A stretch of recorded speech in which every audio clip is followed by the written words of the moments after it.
Hey everyone, welcome back to the channel. If you're holding Shiba Inu tokens in your Trust Wallet and want to move them to a more secure Trezor hardware wallet for 2025, you're in the right place. This step-by-step guide will help you do it safely and efficiently.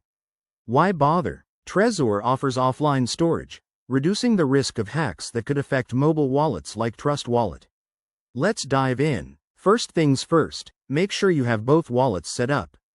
You'll need the Trust Wallet app installed on your phone and your Trezor device connected to your computer with the latest firmware. Always update for security in 2025. Open your Trust Wallet app and navigate to your Shiba Inu (SHIB) tokens.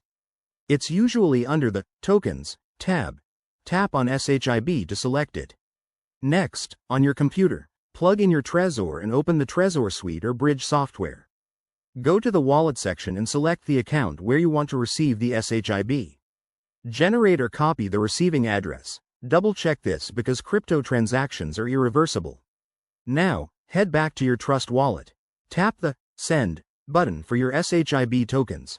Paste the Trezor address into the recipient field, and enter the amount you want to transfer.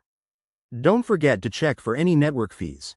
SHIB typically uses the Ethereum network, so ensure you have enough ETH for gas. Before you hit send, verify everything one more time. Is the address correct? Is the amount right? Once you're confident, confirm the transaction. You'll get a confirmation on your Trezor device. Always approve it there for added security. Sit tight while the transaction processes. It might take a few minutes depending on network congestion in 2025. And that's it. You've successfully withdrawn your Shiba Inu from Trust Wallet to Trezor. Remember, always prioritize security in the crypto world. Use strong passwords and enable two-factor authentication. If you found this helpful, give it a thumbs up, subscribe for more crypto tips, and drop a comment if you have questions. Stay safe out there, and I'll see you in the next video.